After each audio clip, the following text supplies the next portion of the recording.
Hello folks, welcome back. Andrew White's my name, and this painting here of the Haast Pass in the South Island of New Zealand, and I'm just about to work on this foreground area through in here.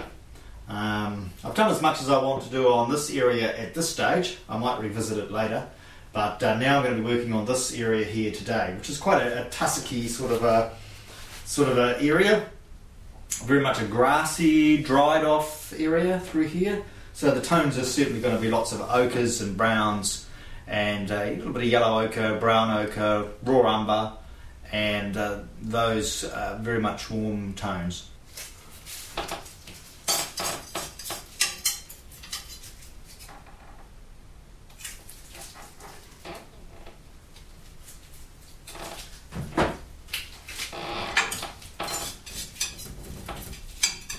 Colour I'm using here is burnt sienna.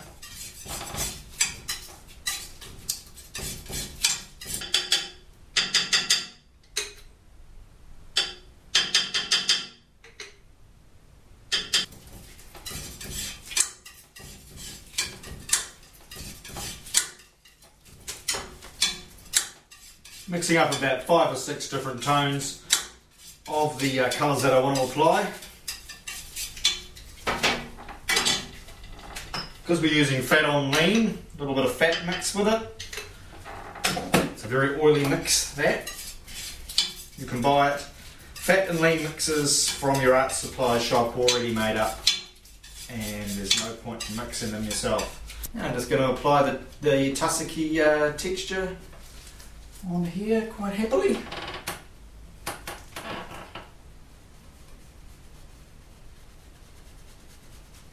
Obviously, the further you get away into the distance, the less detail you can see. So the more likely you'll be painting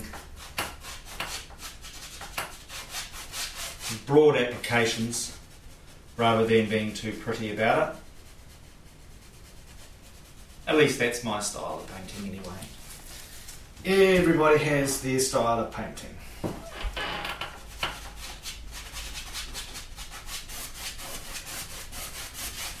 So let's just build the tones up through here. You've already got your base colour down, which is your undercoat. So it's just a simple case of building it up through. Putting texture on where you think it's applicable. And this part of the painting is actually quite quick.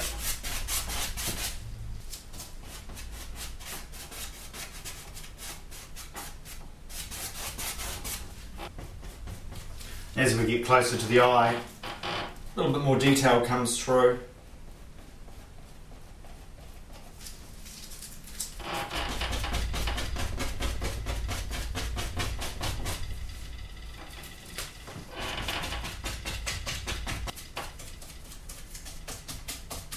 Don't forget to paint around the edges if you're doing it this way. There's nothing more frustrating than finishing a painting and then realise, I never carried it on around the edge.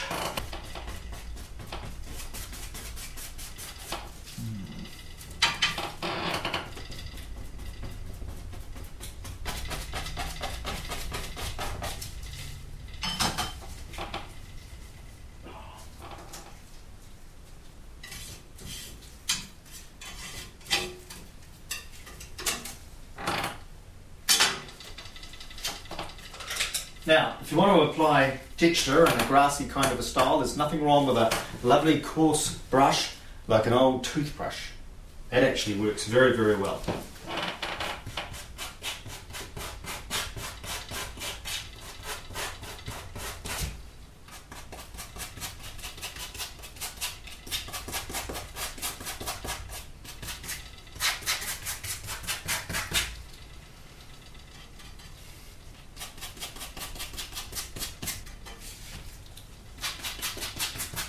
What this does is allows a little bit of texture to come through that the light can capture on and give a nice pleasing style to your painting.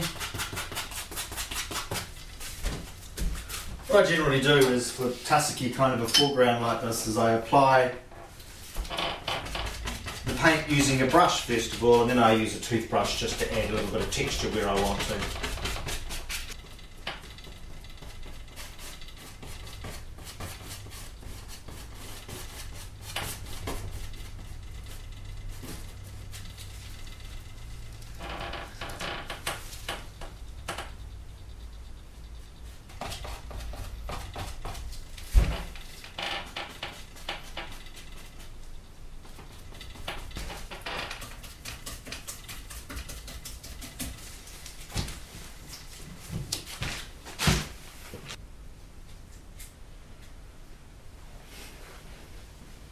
It's a good idea to step back from your painting and get a good look at it, see where it's going, particularly with a large piece like this.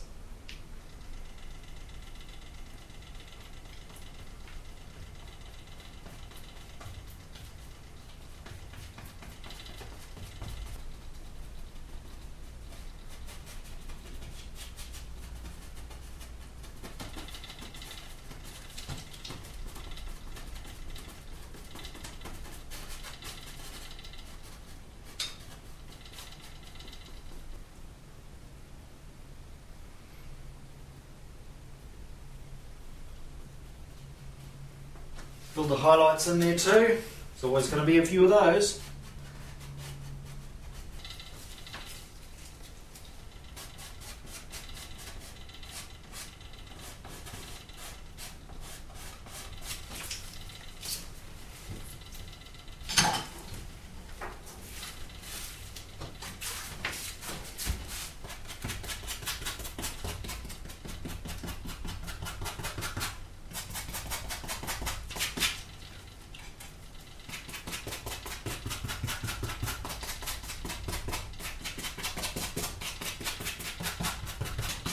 I'm purposely going to leave this area here devoid of a little bit of texture, simply because I want to put my signature there.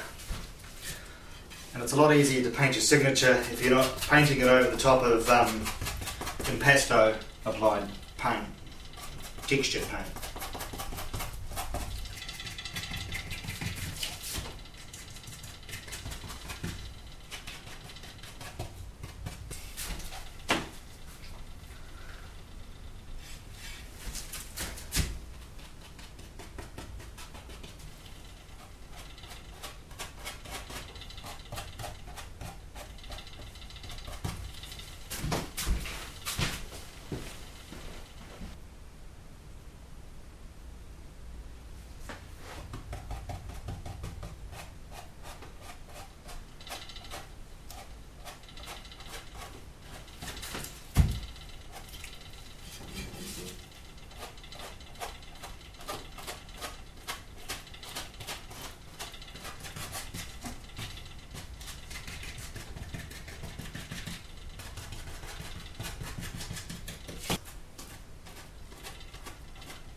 Another very useful brush is a very coarse brush.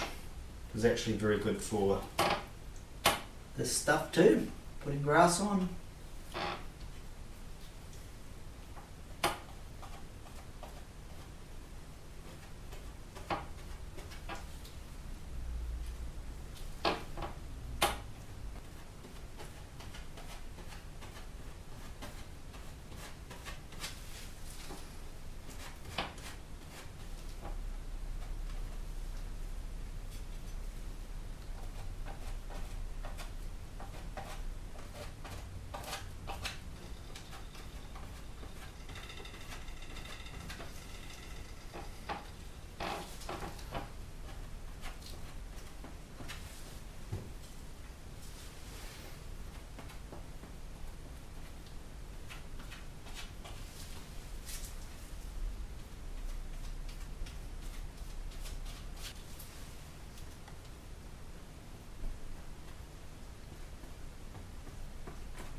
Now, the idea here is to keep the colour moving in terms of, what I mean by that is don't blend them through too much on the canvas. Apply the paint and literally just leave it.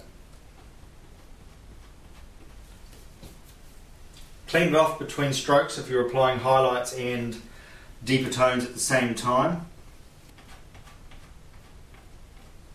The less colour mixing you do actually on the canvas, the better, unless it's reflections. Reflections is a different story.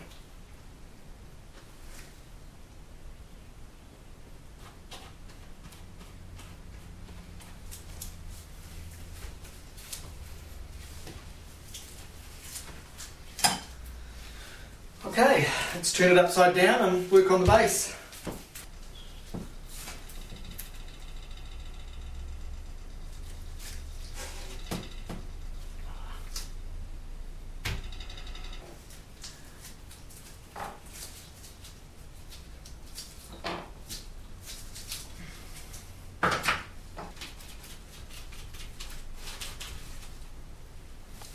Of course, when you're oil painting, you always work from dark through to light. You can go back and put deeper tones on later if you like, but you shouldn't do it as a rule across your entire painting, just in little patches here and there. You always got to remember sort of what's going on top. If it's a darker tone that's literally going on top in layers, then that's fine.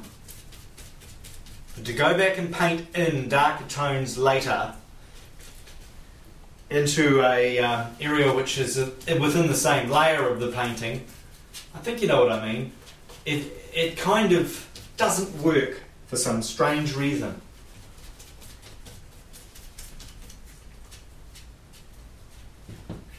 I'm ignoring this area through in here because this is where I'm going to put my signature.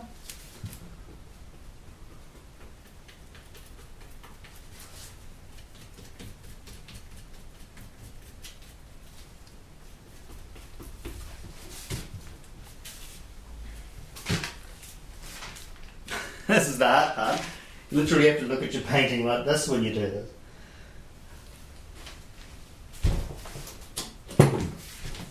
You almost get a little bit seasick looking at it like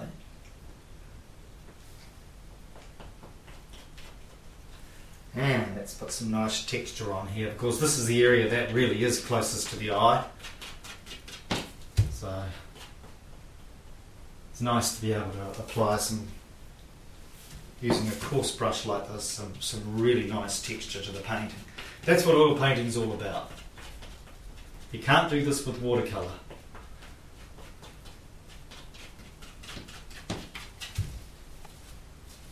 And you can never be accused of wasting too much paint by doing this.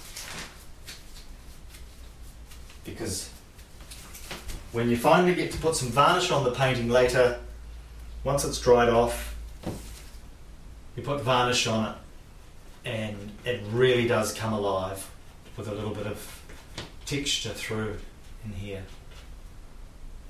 A bit of the highlights now coming through.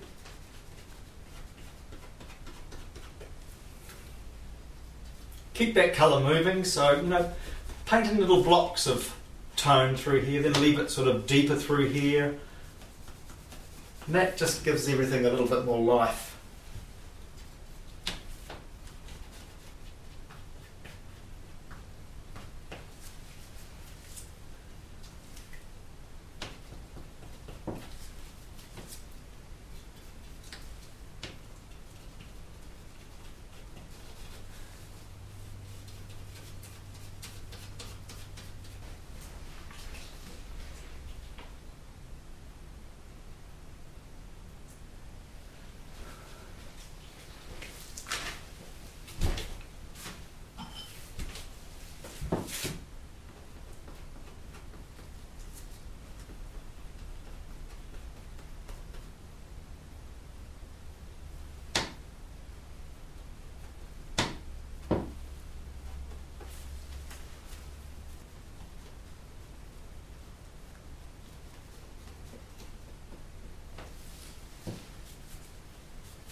yeah, when I'm applying highlights, I just clean my brush off, pick up some highlight on the palette, and then just apply it like this.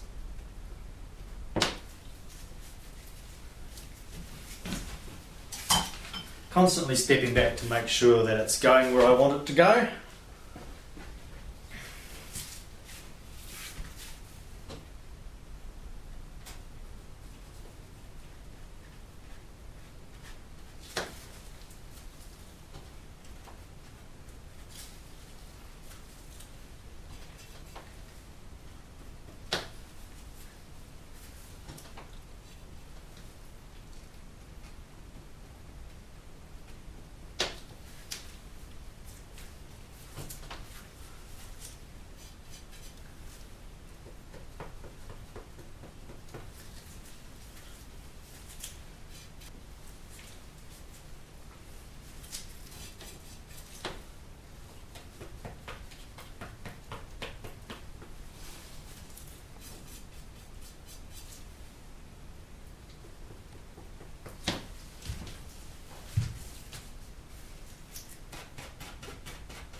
Right, I feel I've done enough on that today.